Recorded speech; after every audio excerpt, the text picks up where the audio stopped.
Pantai Pangandaran dengan berbagai keindahannya selalu menyimpan tempat mistis di baliknya. Salah satunya adalah Goa Pocong, atau lebih dikenal dengan Goa Miring, yang terletak di dalam kawasan cagar alam. Goa ini dikenal dengan goanya yang miring dan terdapat batu stalaktit yang menyerupai bentuk pocong. Cerita kali ini bersangkutan dengan tempat tersebut, di mana seorang pengusaha warung makan melakukan ritual pesugihan meminta supaya wartegnya laris banyak pembeli. Ia bersekutu dengan Raja Pocong yang ada di Goa Miring, Pangandaran. Usahanya pun lancar dan berkembang. Dengan tega ia menumbalkan satu persatu keluarganya sendiri. Lalu, bagaimana kisah lengkapnya? Simak videonya sampai selesai biar tidak gagal paham.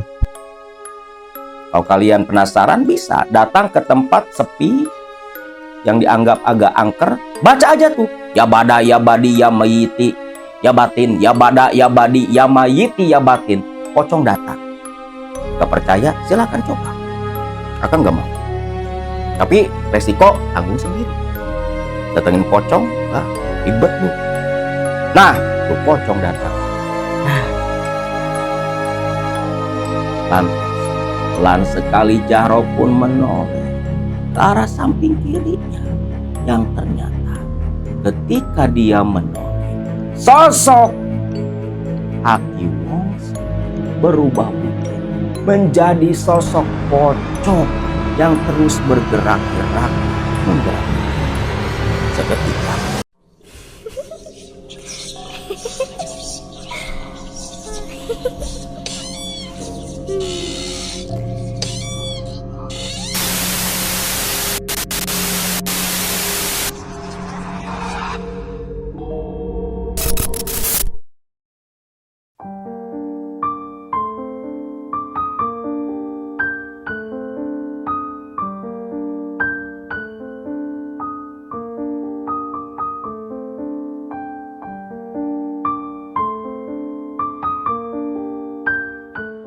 Assalamualaikum warahmatullahi wabarakatuh. Salam sejahtera buat semua Baraya KMS dimanapun kalian berada.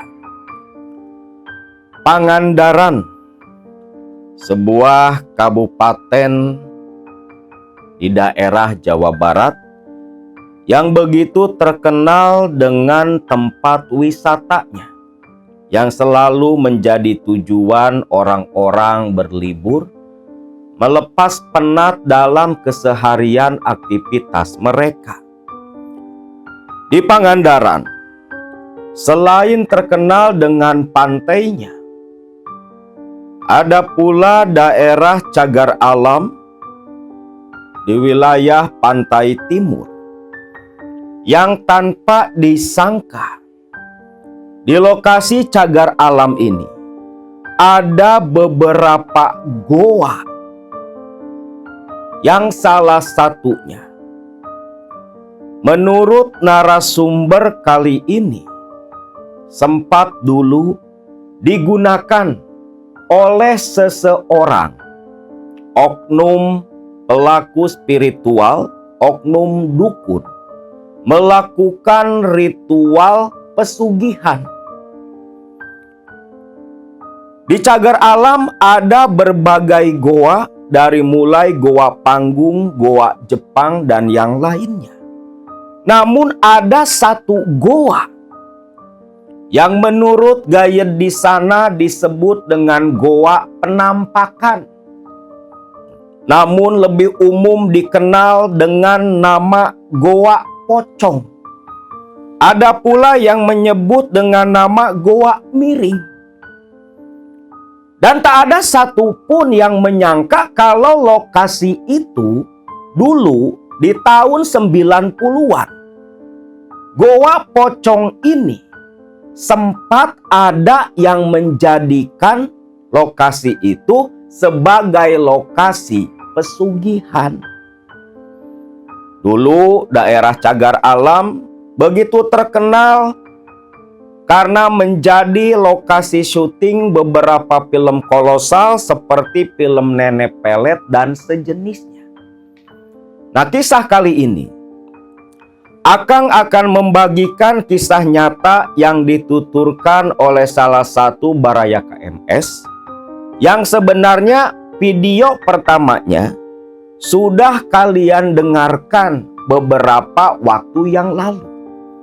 Tentunya Baraya semua masih ingat dengan cerita teror pocong pesugihan, di mana dalam video itu salah satu warga desa Karangtundun meninggal dunia, namun pasca 7 hari meninggal arwahnya gentayangan meneror warga Karangtundun yang membuat semua warga begitu resah.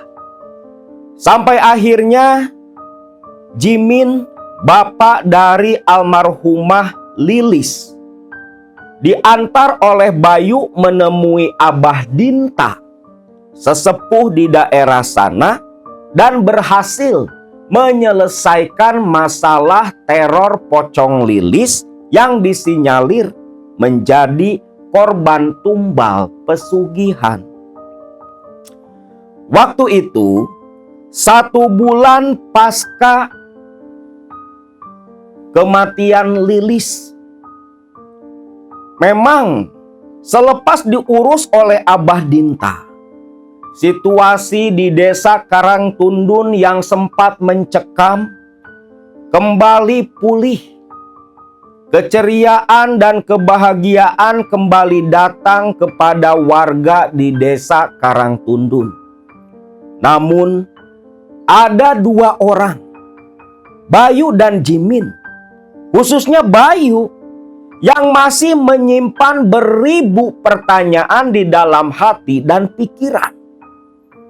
Bayu masih penasaran tentang sosok Wak Jalal, kakak dari Bi Ade, istri Mang Jimin, yang menurut Mang Jimin kuat dugaan kalau Jalal yang menjadi dalang penumbalan di balik kematian Lilis. Bayu masih tak paham. Wak Jalal, orang yang segitu baiknya, masa ia tega numbalin si Lilis? Masa ia pula ikut pesugihan seperti yang digatakan si Mang Jimin? Itu yang selalu ada di benaknya Bayu. Maka satu ketika si Bayu ini sengaja datang ke rumah Mang Jimin sekedar untuk memuaskan rasa penasarannya.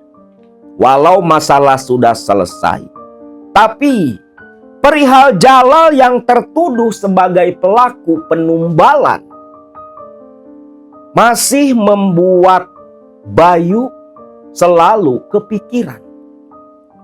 Bayu ingat betul malam itu. Di tahun 90-an malam hari, dia datang menuju ke rumah Mang Jimin berjalan kaki. Sekitar jam 8 malam tiba di rumah Mang Jimin. Bayu tak henti-hentinya beruluk salam karena rumah terlihat begitu sepi. Loh, ini Mang Jimin sama si Bibi pada kemana? Rumahnya kok sepi amat, pikir si Bayu. Bayu pun sempat duduk sebentar di kursi di depan rumah. Awalnya Bayu berniat ingin pulang kembali. Namun tak lama terdengar suara langkah kaki dari dalam. Suara deritan pintu terdengar dibuka oleh Mang Jimin, yang lantas menoleh dan tersenyum ke arah Bayu. Loh, kamu yuk? Dari mana? Sengaja, Mang. Sengaja mau datang ke sini, mau ketemu sama Mamang. Ada apa yuk? Ngomong di dalam aja, Mang. Takut ada tetangga yang dengar, ucap Bayu. Jimin pun hanya mengangguk. Bayu masuk ke dalam, duduk di ruang tamu. Tak lama Bi Ade, bibinya pun keluar. Bertegur sapa, lantas membuatkan kopi untuk suami dan ponakannya. Selepas itu si Bi Ade kembali masuk kamar. Jelas sekali, walau sudah 1 bulan Lilis meninggal, Tapi Biade ini masih menyimpan raut kesedihan. Mang Jimin lantas duduk menyalakan sebatang rokok, menoleh ke arah Bayu lantas bertanya, "Ada apa, Yuk? Malam-malam begini kamu datang ke rumah Mamang." "Begini, Mang. Tempo hari waktu kita berdua ke rumah Abah Dinta, Mamang ini sempat nyebut-nyebut si Wajalal. Sebenarnya atas dasar apa Mamang menuduh si Wajalal sebagai dalang penumbalannya Lilis?" Bayu ingin tahu, Mang. Kalaupun benar, itu kan nanti Bayu bisa lebih hati-hati, Mang. Soalnya beberapa waktu lalu, si Mang Jalal ini sempat ke rumah, Mang. Minta Bayu buat ikut kerja menemani dia di wartegnya. Soalnya si Mang Jahro katanya sudah nggak pernah lagi datang ke warteg. Jimin kaget dengar kalau Jalal kakak iparnya datangin Bayu. "Yang bener, Yuk." "Bener, Mang. Ngapain Bayu bohong?" "Tapi Yuk, tadi kamu bilang si Jahro udah gak datang lagi ke warteg." "Iya, Mang. Udah gak datang lagi ke warteg. Bahkan jauh sebelum Lilis meninggal, Mang." Pantas.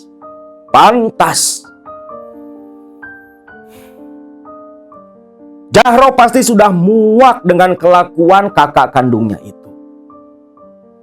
"Loh, maksud Mamang bagaimana?" "Begini, Yuk. Mamang bisa tahu kalau si Kang Jalal ikut pesugihan itu dari si Jahro. Bahkan Jahro yang dulu mengantar bahkan menemani si Jalal datang ke dukun dan melakukan ritual. Makanya Mamang kuat dugaan kalau si Lilis ditumbalkan sama uaknya sendiri si Jalal." "Loh, gimana ceritanya, Mang?" Bayu jadi penasaran. Tanya Bayu. "Begini, Yuk. Berdasarkan apa yang dulu si Jahro ceritakan. Dulu sekali, Yuk, 3 tahunan lalu, si Jalal ternyata pasca kematian almarhum ibu dari bibimu, dia menjual semua warisannya untuk membuka usaha. Namun siapa sangka, Yuk, usaha yang dirintisnya bersama si Jahro, warteg yang sekarang begitu rame itu, Yuk, di balik keramaiannya, di balik perkembangannya yang begitu pesat, menyimpan rahasia kelam, Yuk. Menyimpan rahasia kelam," ucap Jimin. Bayu makin penasaran. Lantas Jimin sambil menghela napas begitu panjang, mulai menuturkan kisah berdasarkan apa yang diceritakan oleh Jahro di masa lalu. Menurut penuturan Jahro kepada Mang Jimin, dulu Jalal yang merupakan kakak pertama dari Biade istrinya Jimin, urutan dalam keluarga, anak pertama Jalal, kedua Ade, lalu yang bungsu Jahro.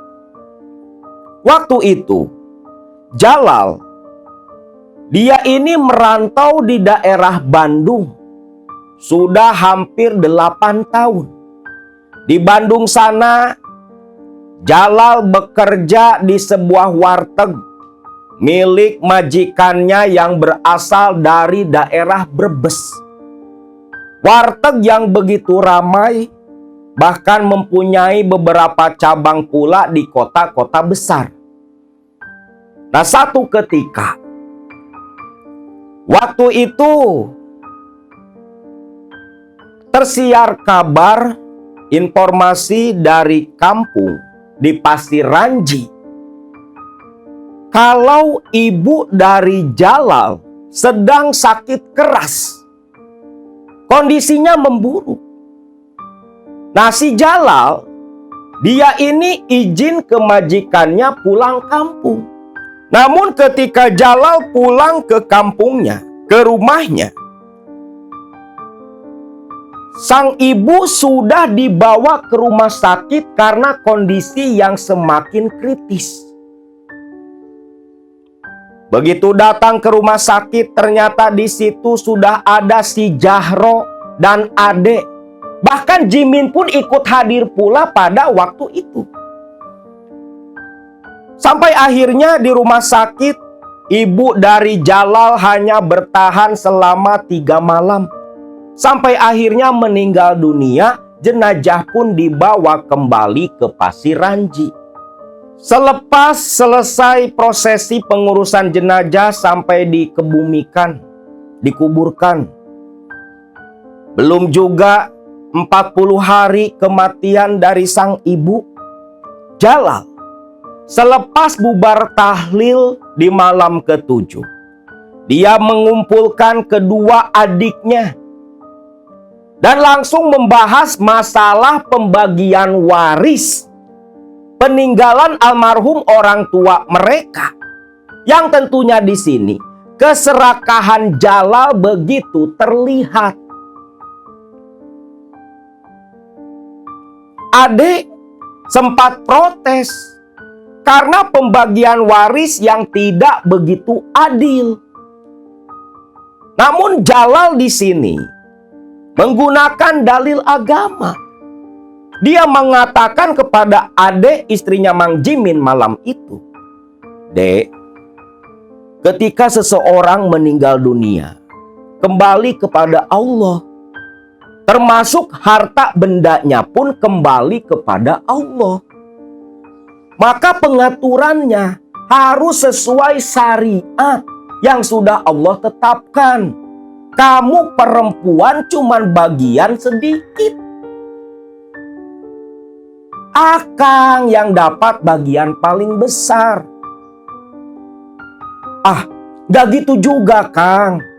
Kan sebelumnya sudah ada wasiat dari almarhum bapak, almarhum ibu.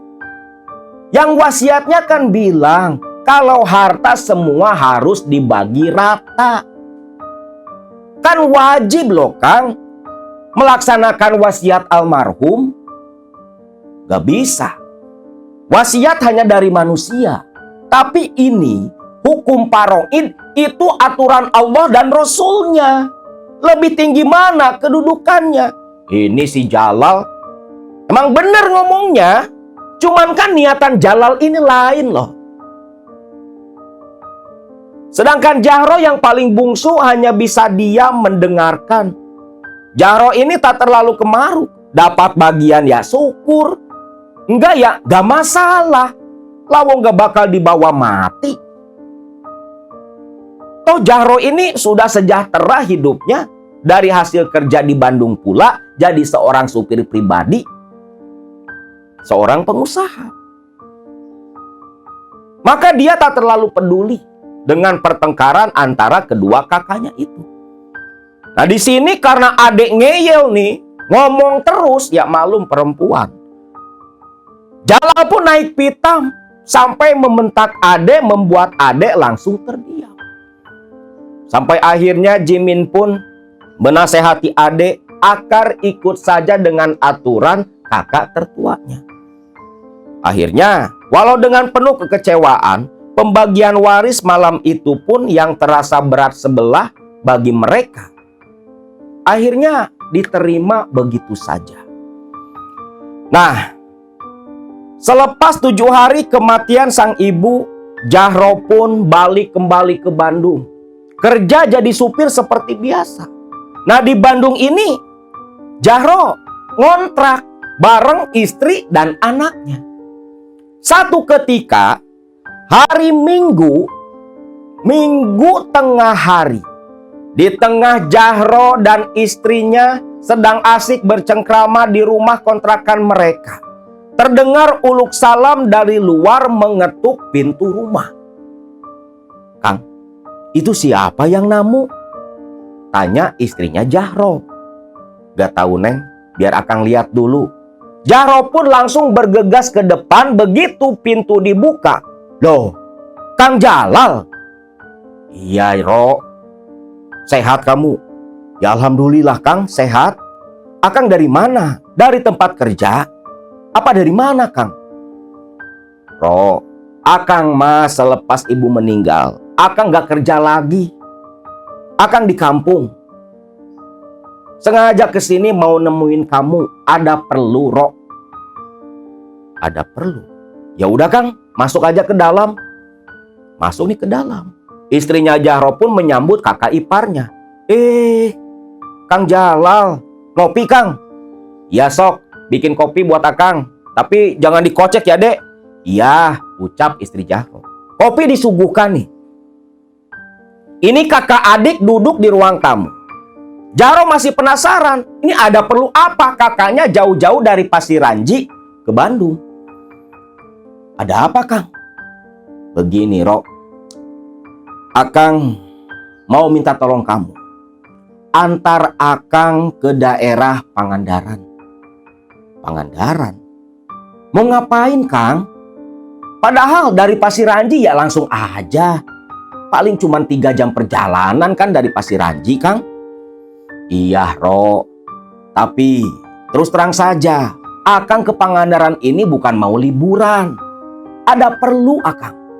Mau nemuin seseorang." "Siapa Kang? Temen? Saudara? Emang kita punya saudara di daerah Pangandaran?" "Ya nggak ada Ro. Terus terang aja Ro. Tapi jangan sampai istri kamu tahu Ro." "Apaan sih Kang?" tanya si Jahro makin penasaran. Ini nggak biasanya nih si Jalal kayak gini. "Begini Ro, terus terang saja, Akang ke Pangandaran ini mau nemuin dukun." "Dukun? Ya Allah Kang, jauh-jauh ke Pangandaran mau nemuin dukun? Lah emang di Pasiranji nggak ada apa? Tuh di tempatnya si Jimin, si Kang Jimin. Kan ada dukun di situ, Abah Dinta kalau nggak salah. Ngapain sih nemuin dukun?" Ro, ini mah bukan dukun sembarangan. Ini dukun, dia itu backingannya mantan majikan Akang. Kamu lihat tuh, dibantu sama tuh dukun, majikan Akang, dia wartegnya aja sampai beberapa cabang. Jadi gini Ro, Akang ini rencananya mau buka warteg di Pasiranji. Kontrakan mah udah ada, etalase segala macam udah ada pula. Cuman Akang belum berani buka. Takut usaha nanti hancur Ro. Ya walaupun Akang udah pengalaman di warteg, tapi kan urusan usaha itu gak hanya punya skill sama modal aja, mesti pakai bumbu Ro. Itu loh kata majikan Akang dulu. Jahro pun terdiam. Akang tahu dari mana alamat dukunnya? Ya dulu Ro, Akang ini pernah diajak sama majikan. Waktu Suro beberapa tahun lalu datang ke sana sowan. Udahlah, bisa nggak? Besok pagi antar Akang ke sana. Jahro pun terdiam. Ya walaupun tugas dia selaku supir pribadi hanya ngantar anak sekolah dari bosnya. Kebetulan pula memang waktu itu lagi libur. Namun dia ragu dikasih izin apa enggak. Gimana ya Kang? Takut gak diizinin. Alah udah coba aja dulu sekarang. Kamu ke rumah majikan kamu. Minta izin libur lah. Ya barang seminggu. Ini kan lagi musim libur sekolah. Ya udahlah Kang, Akang di sini aja dulu. Saya mau ke rumah majikan, ucap si Jahro. Singkatnya Jahro pun pergi nih ke rumah majikannya, gak jauh dari rumah kontrakan. Selang setengah jam kemudian si Jahro balik lagi. Gimana Ro? Alhamdulillah Kang, diizinin. Bahkan dikasih pinjem mobil tuh, ucap Jahro. Lah, bagus. Kalau gitu, besok pagi kita langsung ke Pangandaran, ucap si Jalal. Singkat cerita, hari Senin pagi sekitar jam 6 dari Bandung, Jalal dan Jahro langsung menuju ke daerah Pangandaran. Yang dituju oleh mereka berdua itu sebuah desa terpencil di daerah pegunungan, masih masuk wilayah Pangandaran. Cuman Kang Bayu gak terlalu tahu daerah apa sebenarnya yang dituju oleh kedua orang itu. Singkatnya nih, karena di perjalanan banyak istirahat, bawa mobil pun tidak terlalu ngebut. Sore hari sekitar jam 3, barulah Jahro dan Jalal tiba di desa tujuannya. Desa tempat tinggal Aki Wongso. Masuk ke desa tempat tinggal Aki Wongso, Jalal dan Jahro yang tentunya bawa mobil ke sana, wah jadi tontonan orang-orang kampung. Maklumlah tahun 90-an mobil itu kan jarang. Langsung diantar menuju kediaman Aki Wongso. Orang-orang kampung di sana nyangkanya nih dua orang kaya dari kota. Gak taunya cuman supir sama calon penjaga warteg saja. Nah, tiba di rumah Aki Wongso. Mereka berdua langsung bertemu dengan si Aki Wongso. Yang tentunya ketika menatap si Jalal, sebentar, Aki sepertinya kenal.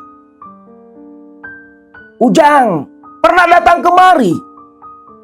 Pernah Ki, dulu loh Ki, waktu malam 1 Suro, saya kan kesini nemenin majikan saya. Majikan kamu? Siapa? Itu loh Pak Hasan, yang punya warteg itu loh Ki. Loh, kamu anak buah si Hasan? Iya Ki. Disuruh si Hasan kamu kesini? Bukan Ki, saya sengaja kesini, ada perlu sama Aki. Oh gitu. Ya udah, sekarang kalian berdua istirahat saja dulu. Baru datang kan, pasti capek di perjalanan. Nanti saja selepas maghrib baru kita bercerita, ucap Ki Wongso menyuruh Jalal dan Jahro istirahat di rumah Aki Wongso. Mereka berdua pun nurut, gak banyak membantah. Langsung istirahat di kamar yang disediakan. Lalu singkatnya selepas maghrib, Aki Wongso dan dua tamunya langsung duduk bersila di atas tikar samak mendong. Lantas Aki Wongso bertanya tentang keperluan Jalal datang ke sana. Begini Ki, saya tahu dari majikan dari Pak Hasan, tepatnya ya mantan majikan saya Ki. Kata Pak Hasan dulu, Akilah yang membantu usaha Pak Hasan sampai bisa kaya raya dan berkembang pesat seperti saat ini Ki. Iya, itu semua berkat bantuan Aki. Terus, apa maksud kamu menanyakan hal itu? Begini Ki, saya ingin seperti mantan majikan saya, Pak Hasan Ki. Terus terang saja Ki, saya rencana mau buka warteg.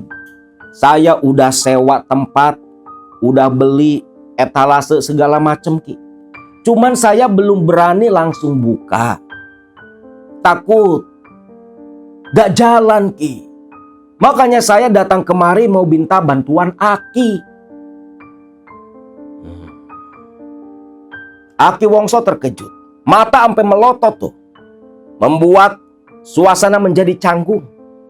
Semua diam, tak ada yang berbicara. Jalal yang ditatap sedemikian rupa oleh Aki Wongso merasa begitu risih. Si Jahro hanya diam nunduk aja. Jahro ini ketakutan sedari awal datang, merasakan hawa dan aura dari Aki Wongso yang begitu menyeramkan. Terlebih penampilan Aki Wongso yang tubuhnya hitam legam, tak pernah tersenyum, alisnya tebal, matanya hitam, mirip setan. Bisa. Aki bisa bantu. Hanya saja kamu sanggup atau tidak. Karena begitu berat jalan yang dulu dilalui oleh si Hasan. Jalan apa, Ki? Perlu kamu ketahui, Jang. Si Hasan waktu datang ke Aki dulu, dia bisa kaya raya seperti saat ini. Itu ikut pesugihan. Kaget si Jalal. Baru tahu kalau sebenarnya Pak Hasan mantan majikannya itu pesugihan di tempat Aki Wongso. Pesugihan? Pesugihan apa, Ki? Pocong, ucap Ki Wongso. Begitu kata pocong keluar dari mulut tua Aki Wongso, Jalal dan si Jahro terkejut bukan main. Makanya Aki bilang jalan si Hasan itu berat. Terlebih lagi, Jang, syarat utamanya harus ngambil tali pocong yang mati malam Kliwon, ucap Ki Wongso. Mendengar itu, pucat pasi wajah Jahro dan Jalal. Gak nyangka begitu berat. Udah kebayang kan, mesti nyari yang mati malam Kliwon, ngegali kuburan pasti malam hari, nyuri tali pocong. Wah. Jahro aja sampai bergidik ngeri tuh ngebayanginnya. Jalal hanya diam. Suasana di rumah pun malah jadi mencekam. Hati semua orang dilanda ketakutan. Aki Wongso sendiri hanya diam bersedekap dada menatap tajam ke arah Jalal dan Jahro. Di tengah suasana yang hening saat itu, innalillahi wa inna ilaihi rajiun, terdengar suara dari toa masjid. Telah meninggal dunia Bidarsih istri Bapak Muin tadi jam 6 sore. Semoga amal ibadahnya diterima dan diampuni dosa-dosanya. Ucap Ki Wongso yang lantas tertawa.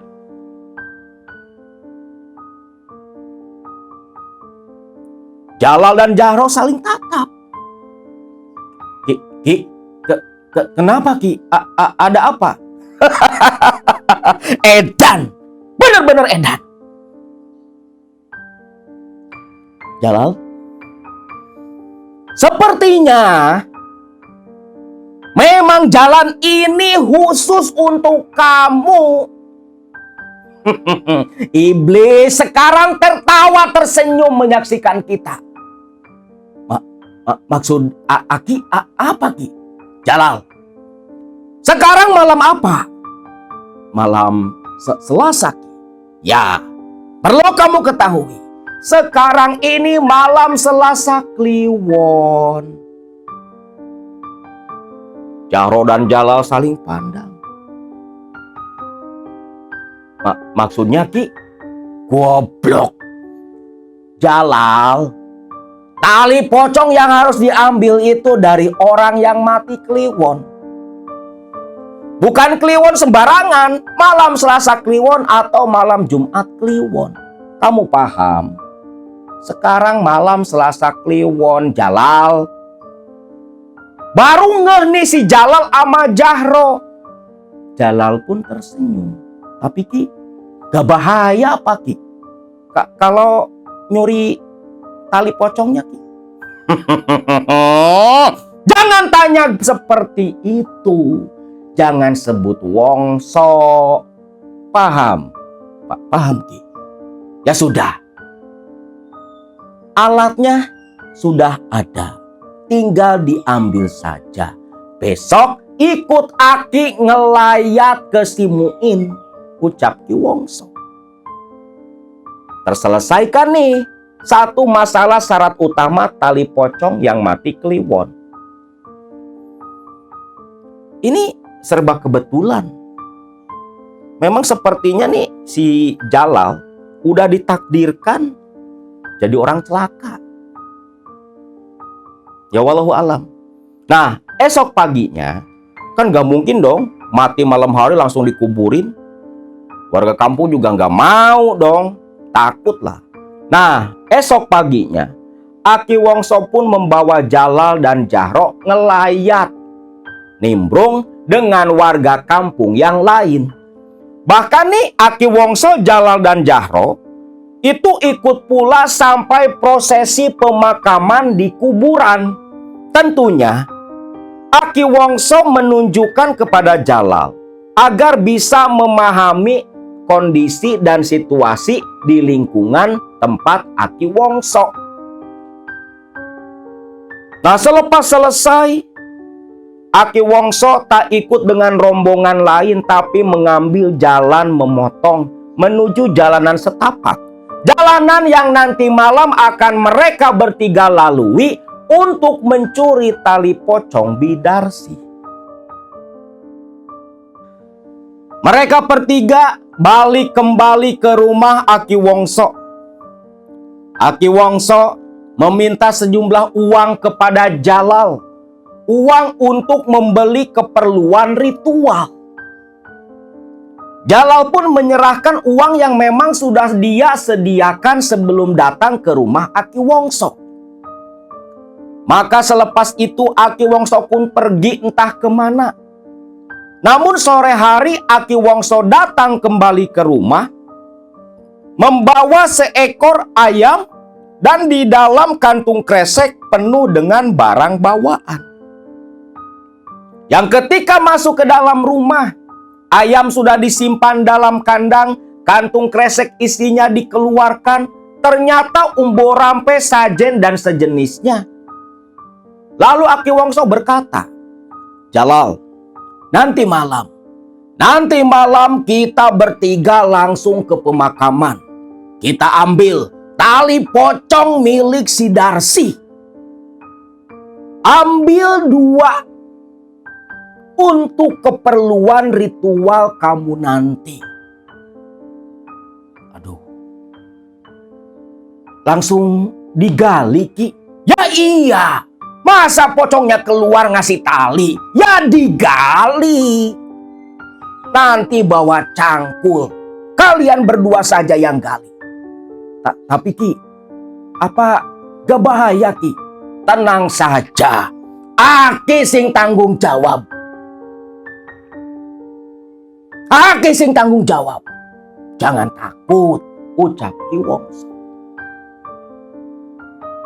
Malam hari, jam 9 malam nih. Tahun 90 di kampung terpencil, lu tahu nggak ada lampu. Orang-orang pakai lampu minyak zaman dulu tuh.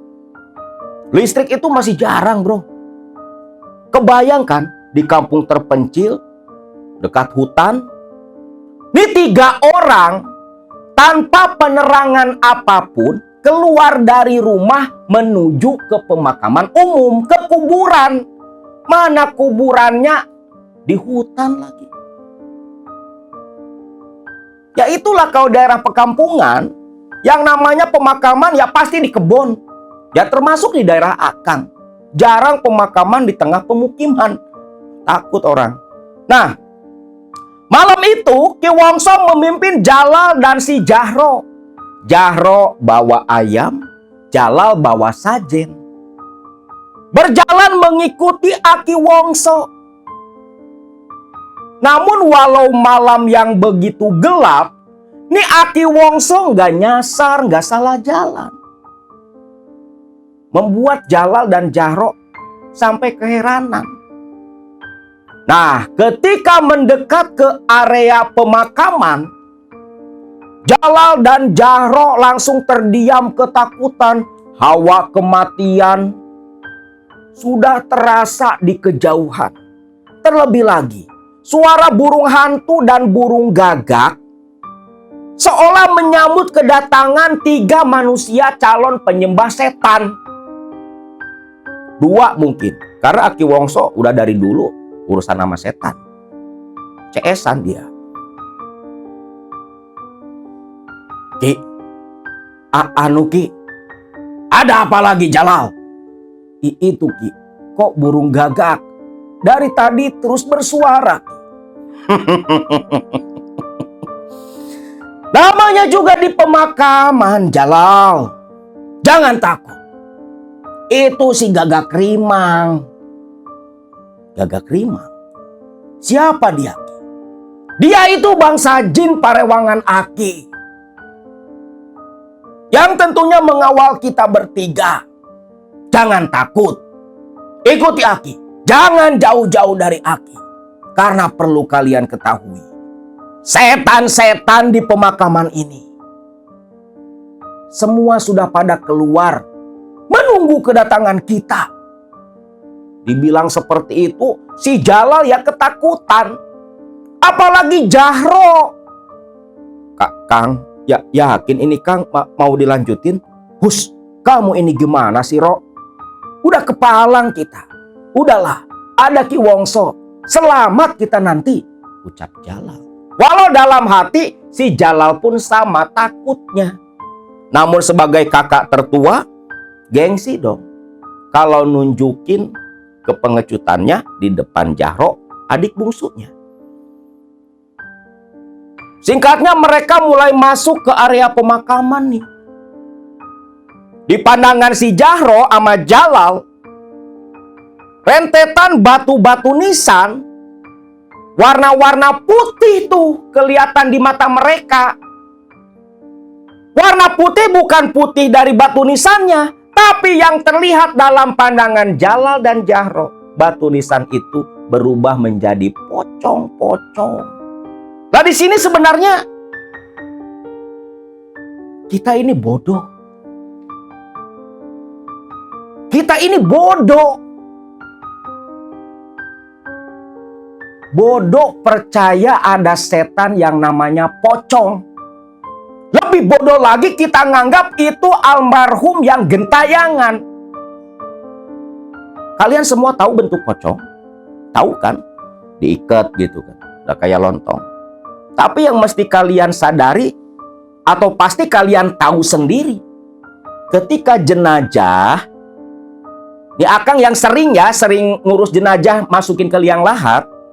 Ketika jenazah dimasukin ke liang lahat, itu tali pocongnya kan dibuka. Kalau memang itu almarhum yang bangkit dari kubur, telanjang dia. Waktu loncat, ya pasti kain kapannya jatuh semua. Kok nggak diikat? Nah ini kita percaya kalau pocong yang gentayangan itu almarhum yang meninggal dunia. Udah jelas itu memang setan dari golongan jin nakut-nakutin kita. Kalau orang Islam matinya nggak dipakein pocong tuh pakai jas, ya pakai jas yang gentayangan. Berhubung kita matinya pakai kain kapan, dibikinin pocong-pocongan, ya kayak gitu dia menjelmanya. Jadi stop punya pikiran pocong gentayangan itu almarhum yang meninggal. Itu setan, paling banter ya jin korinnya. Terlebih lagi gentayangan pakai daster, dari mana ceritanya? Lawang mati diikat kain kapan kok. Nah, Jahro dan Jalal terus mengikuti Aki Wongso sampai tiba di pusara. Si Jahro sampai merem aja. Lah gimana gak merem?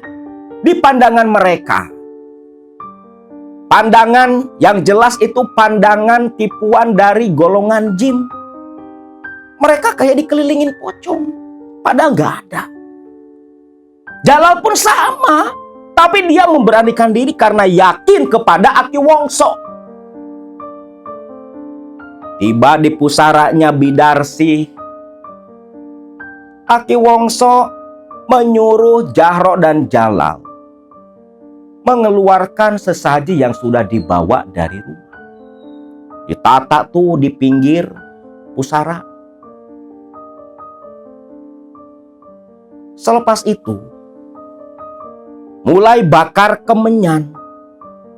Lalu Aki Wongso yang duduk bersila mulai merapalkan mantra Panyinglar untuk menyingkirkan setan-setan yang akan mengganggu ritual mereka. Jahro dan Jalal hanya duduk sila berdiam diri memejamkan mata. Karena aroma bau bangke begitu menyeruak dari pocong-pocong yang mengelilingi mereka. Aki Wongso dengan mata terpejam mengerutkan keningnya, lantas membaca mantra yang sering dia gunakan. Pun sapun sampurasun, amit ampun ka Gusti Batara Betari, Batara Durgapati, cahaya mamandi cahya yaiku anganggo cahyaning macan gebong. Maka wulung ati digugul sia bagulong-gulong, benang gulungan pantang sia bagolong, tek ancep tek siap kaawaking, pun sapun. Dan terus diulang-ulang oleh sosok si Aki Wongso. Ketika mantra dilantunkan, Jahro dan Jalal meremang bulu kuduk mereka gemetar ketakutan.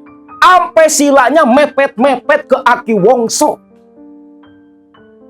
Mantra-mantra yang dilantunkan Ki Wongso bukan yang ngusir setan, malah setan-setan makin mendekat berdatangan. Entah berapa kali Ki Wongso mengulangi mantra yang sama. Pun sapun sampurasun amit ampun ka Gusti Batara Betari. Terus diulang-ulang. Dan ketika selesai, kagetlah Jahro dan Jalal. Pocong-pocong yang mengelilingi mereka sedari tadi hilang lenyap seketika. Rasa takut hilang pula dari hati dan pikiran Jalal. Nah, mereka sudah pergi. Keamanan kalian terjamin di sini. Jahro, bawa ayamnya kemari. Jahro pun menyodorkan ayam itu kepada Aki Wongso. Lalu Ki Wongso menyuruh Jalal memegangi kaki dan sayap ayam. Dan ayam itu dipotong yang darahnya dikucurkan di atas pusara Bidarsi. Lalu bangkainya dilempar begitu saja. Ketika bangkai ayam terjatuh, Jalal dan Jahro mendengar suara ribut. Begitu menoleh, kagetlah mereka berdua. Bangkai ayam tadi dikerumuti setan-setan kuburan itu. Sudah, jangan dipedulikan. Kalian aman. Cepat lekas gali kuburan ini.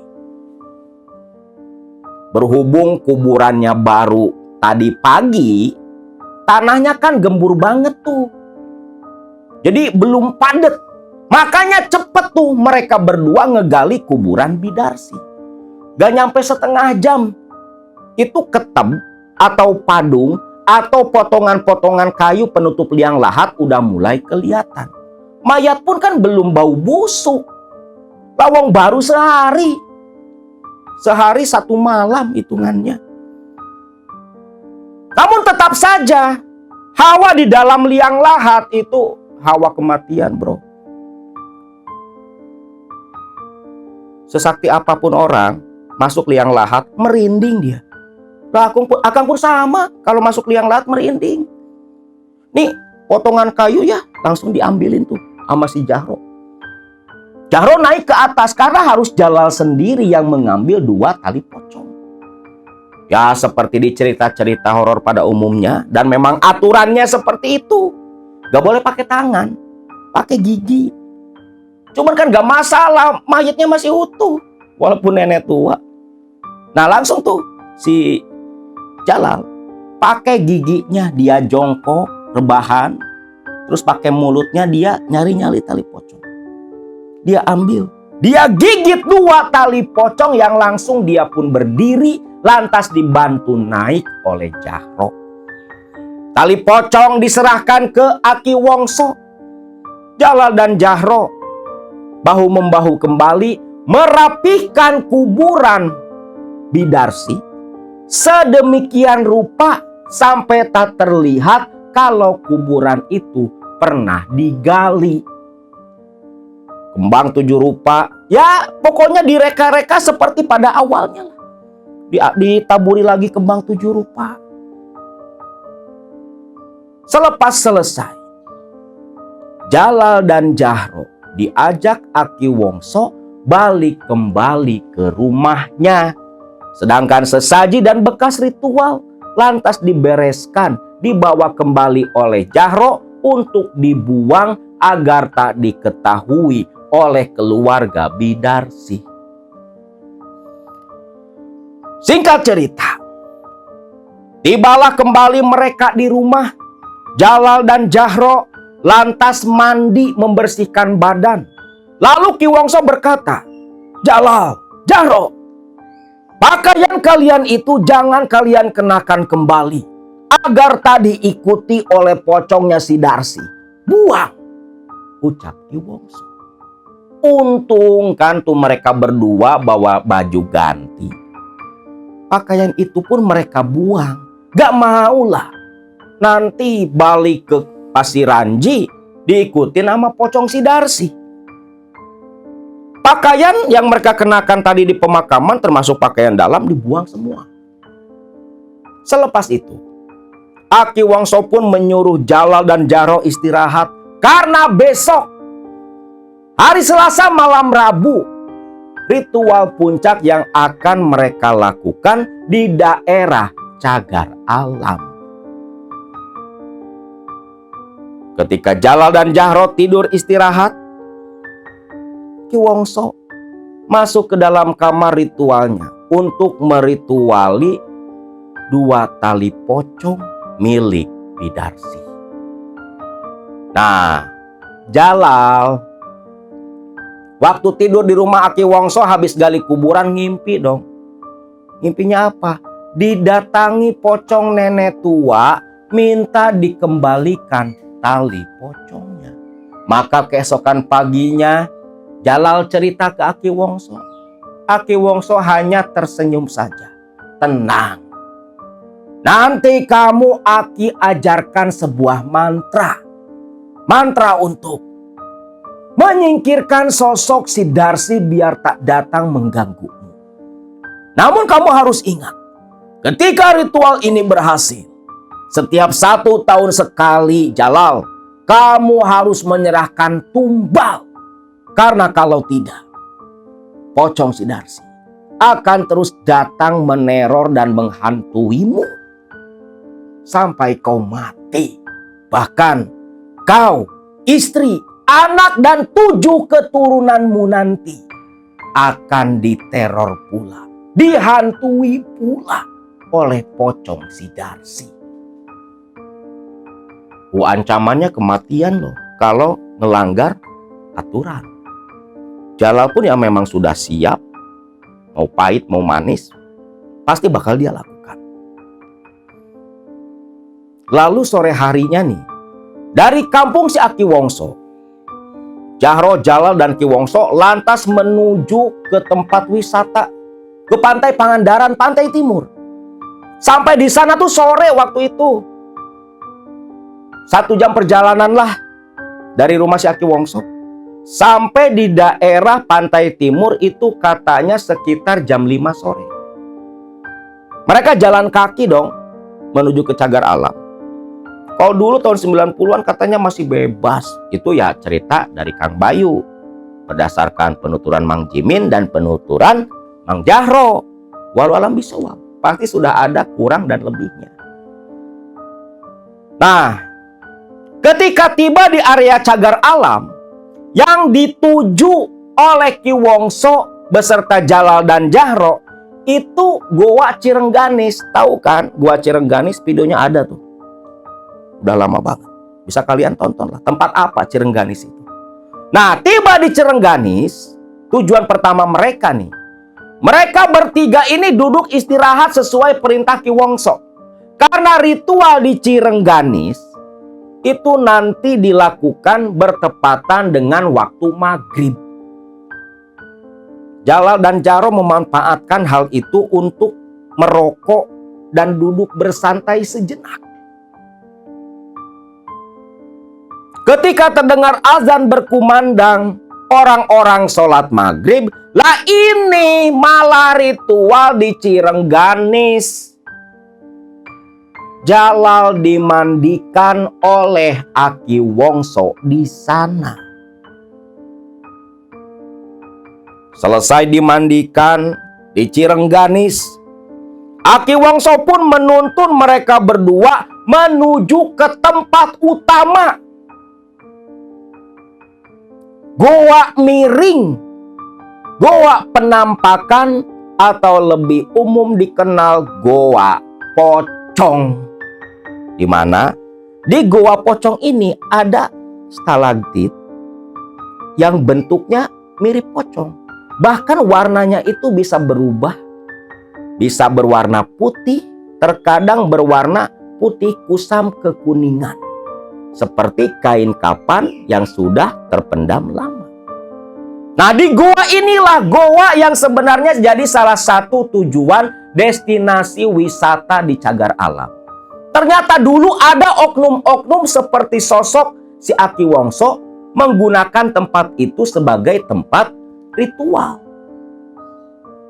Dan tentunya sepertinya orang sana aja itu nggak tahu kalau Goa Miring ini dijadikan ritual pesugihan.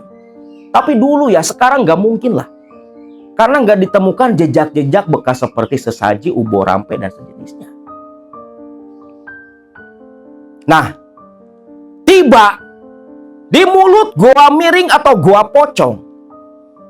Mereka gak lantas masuk ke dalam, enggak. Istirahat dulu lah. Karena walau fisik nggak capek, tapi energi itu terkuras banyak waktu di Cirengganis. Di depan mulut Goa Pocong, Aki Wongso menasehati Jalal. Jalal, nanti di dalam kamu semedi sendiri tepat di bawah batu pocong. Dan besok pagi Aki jemput. Dan nanti selama di dalam, kamu harus mendawamkan mantra. Mantra? Mantra apa, Ki? Mantranya seperti ini. Kamu hafalkan. Ya bada, ya badi, ya mayiti, ya batin. Ya bada, ya badi, ya mayiti, ya batin. Ya bada, ya badi, ya mayiti, ya batin. Rapalkan itu, Jalal. Berulang-ulang. Sampai subuh datang, nanti Abah jemput, Aki jemput ke dalam. Ya bada, ya badi, ya mayiti, ya batin. Iya, hanya seperti itu. Itu mantra untuk memanggil Raja Pocong. Ucap Aki Wongso. Kalau kalian penasaran, bisa datang ke tempat sepi yang dianggap agak angker. Baca aja tuh. Ya bada, ya badi, ya mayiti, ya batin. Ya bada, ya badi, ya mayiti, ya batin. Pocong datang. Gak percaya? Silahkan coba. Akang gak mau. Tapi resiko tanggung sendiri. Datangin pocong, wah ribet lu. Nah, tuh pocong datang. Nah, selepas diajarkan mantra tadi, Ki Wongso pun lantas membawa si Jalal masuk ke dalam. Tapi Jahro gak ikut. Dia disuruh tinggal di mulut gua. Aduh Ki, saya ikut aja Ki, tak takut Ki. Tenang Jang, gak ada apa-apa, paling juga monyet, ucap Ki Wongso. Tapi Ki, sudah tenang saja, percaya sama Aki. Aki tak lama di dalam cuman ngantel si Jalal doang. Nanti balik lagi kemari. Barulah Jahro tenang. Masuk ke dalam, agak miring tuh. Namanya juga gua miring. Memang mulut guanya sempit, tapi di dalam agak luas. Begitu masuk ke dalam, kaget dong si Jalal. Ternyata betul ada batu berbentuk pocong di atas, di atap gua. Tuh, kau lihat, itulah batu pocong. Letakkan sesaji di situ. Sesaji diletakkan. Wah, kopi segala macam, air rasa-rasa ada. Aki Wongso lantas duduk di situ bakar kemenyan, membuka ritual. Tak lama, paling ya hitungan 10 menit saja. Lalu Ki Wongso berbalik ke si Jalal. Jalal, kau lanjutkan ritual di sini. Aki menunggu di mulut goa. Esok subuh, Aki akan datang menjemputmu. Iya Ki. Mulailah Aki Wongso menjauh dari lokasi semedi si Jalal dan mulai terdengar menggema di dalam gua. Ya bada ya badi ya mayiti ya batin, ya bada ya badi ya mayiti ya batin, ya bada ya badi ya mayiti ya batin.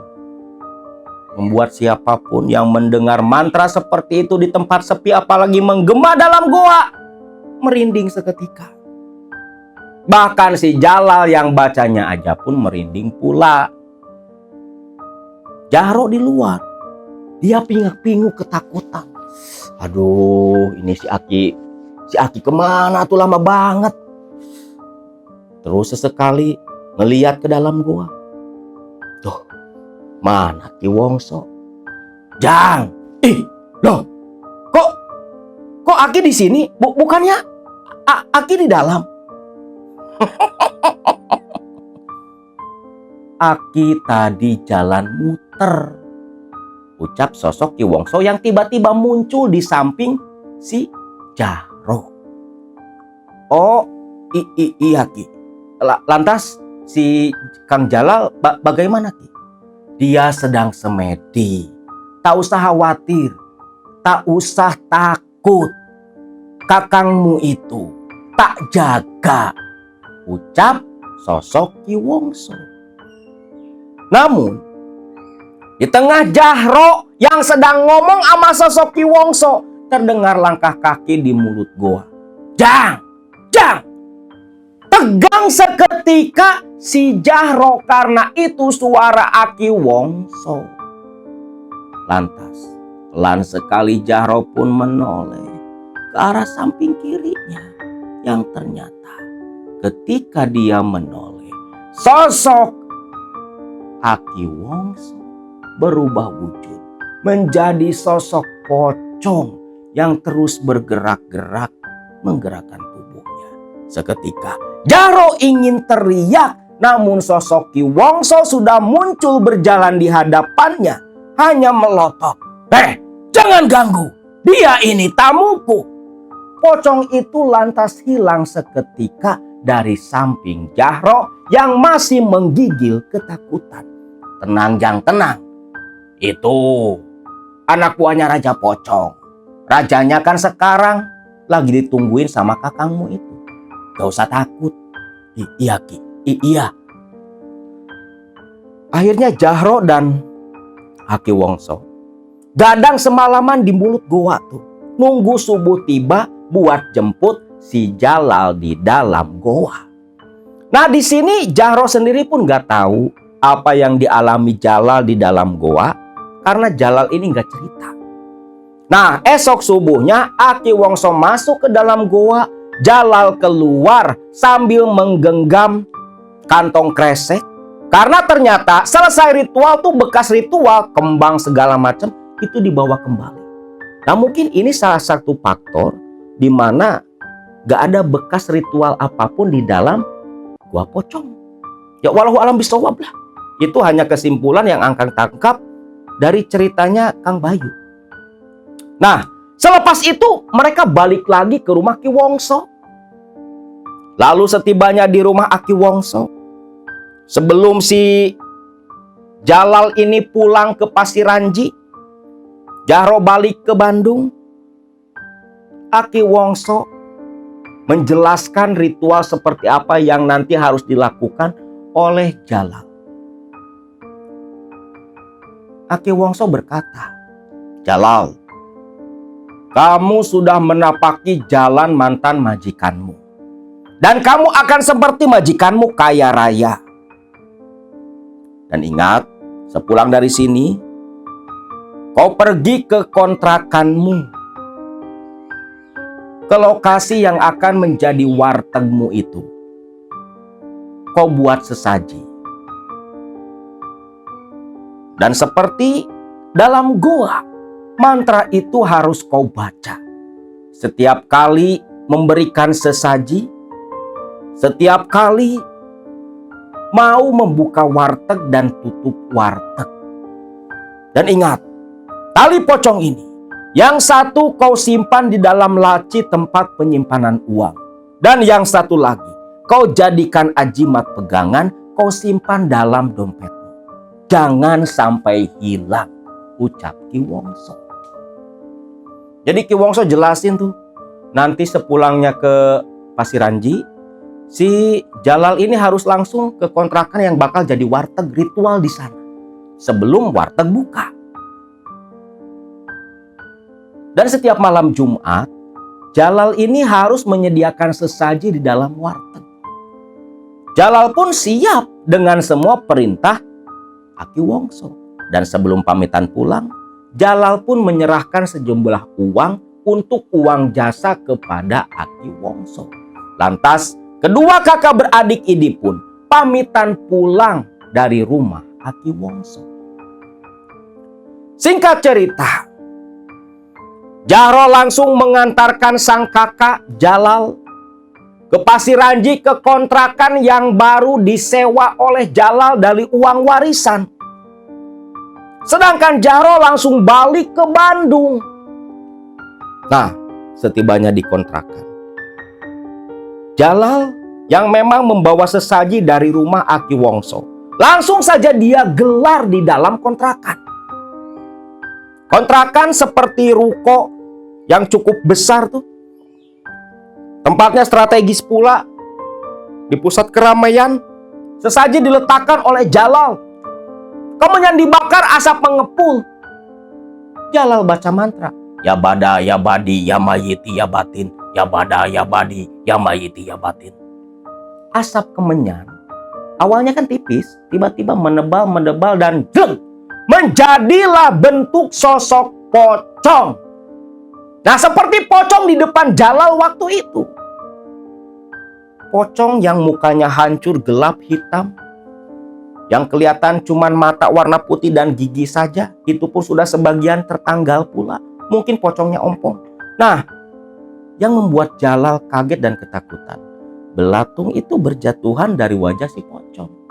Tapi anehnya, ada keakraban, seolah ada ikatan batin antara si Jalal dengan sosok tuh pocong. Pocong itu pun hanya bisa dilihat oleh Jalal seorang. Orang lain gak bisa, kecuali yang punya kekurangan. Maaf, indigo itu bukan kelebihan, tapi kekurangan. Penyakit indigo itu. Karena ada energi jin di dalam tubuhnya. Karena kalau mau lihat jin, harus ada keselarasan energi antara energi kita dengan energi si jin. Nah, itu kalau di versi kita para peruqyah, versi dukun kan beda lagi. Nah, selepas selesai ritual, Jahro langsung ke meja yang nantinya bakal jadi meja kasir tuh. Nah, tali pocong yang satu lagi kan yang harus disimpan di laci, itu dimasukin ke kain yang biasa disebut orang Sunda bilangnya kanjut kundang. Masukin ke kanjut kundang, masukin ke sorong. Selepas itu, Jalal pun pulang. Sedangkan sosok pocong tadi masih setia berdiri di samping meja. Nah, singkat cerita, warteg pun mulailah dibuka nih di minggu itu juga. Nah, di sini ketika warteg dibuka, langsung rame, betul-betul rame. Dan si Jalal yang jadi kasir, dia melihat sendiri. Karena kan dia bisa lihat tuh pocong. Pocong itu berdiri di samping etalase. Jadi posisinya, ini etalase tempat menyimpan lauk makanan kan. Tempat penyimpanan lauk, nasi pula di situ. Nah, sampingnya ini kan meja kasir. Nah, si pocong ini berdiri di samping meja kasir dan etalase. Jadi ketika konsumen ambil nasi, pocong itu ngeludah. Jijik sebenarnya si Jalal ngelihat itu. Dia yang punya warteg tapi dia nggak mau makan masakan wartegnya sendiri. Nah, makin lama usahanya pun makin ramai. Tapi disinilah pinternya Jalal. Walau uang sudah bertumpuk banyak, Jalal simpan, Jalal tabung. Gak langsung dia tunjukkan kekayaannya itu secara umum. Dan yang jelas, 3 minggu pasca warteg buka, Jalal langsung ke Bandung. Mendatangi adik bungsunya. Si Jahro disuruh resign kerja, berhenti kerja, dan balik ke Pasiranji, bantu Jalal mengelola warteg miliknya.